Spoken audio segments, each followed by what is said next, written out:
পড়তে বসলে আর ৫ মিনিট পরে মনে হচ্ছে একটু মোবাইলটা দেখি, একটু এই জিনিসটা খাই, কিংবা এমন সব অদ্ভুত চিন্তা আসে যেটা অন্য সময় আসে না।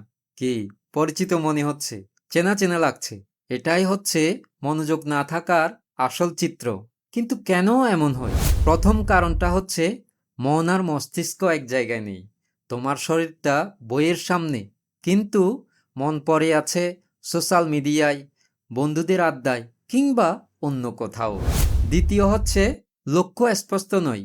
শুধু পড়তে হবে এই ভেবে যারা পড়তে বসে তাদের মনোযোগ থাকে না। কিন্তু যারা এভাবে চিন্তা করে এই পড়াটাই আমার ভবিষ্যতের দরজা খুলে দেবে, তাদের মনোযোগ আপনা আপনি এসে যায়। তৃতীয় হচ্ছে পরিবেশের সমস্যা। যেখানে পড়তে বসলে সেখানে অনেক লোকজন, অনেক শোরগোল, অথবা আরামদায়ক বিছানা, মোবাইলটা পাশে আছে, এগুলো সবই হচ্ছে পড়াশোনার শত্রু। এই ধরনের অবস্থায়ও মনোযোগ ধরে রাখা যায় না। চতুর্থ হচ্ছে সব পড়া একসাথে পড়ার চেষ্টা। ৪০-৫০ পেজের কোনো বড় পড়া একসাথে শেষ করতে গেলে মাথা ধরে যায়, মনটা ক্লান্ত হয়ে যায়। সেজন্য নিয়মটা হলো ২০ মিনিট পরে ৪-৫ মিনিট রেস্ট নিয়ে আবার পড়া। এভাবে দীর্ঘ সময় ধরে পড়া যায়। এখন প্রশ্ন হলো মনোযোগ ধরে রাখতে কি করতে হবে? প্রথম কাজটি হলো মোবাইল দূরে সরিয়ে রাখা।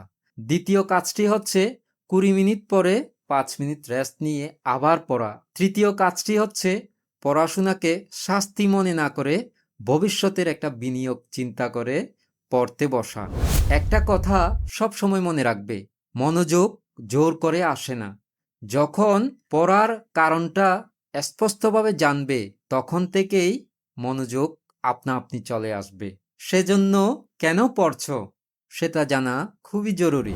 ভবতু সব্যমঙ্গলং।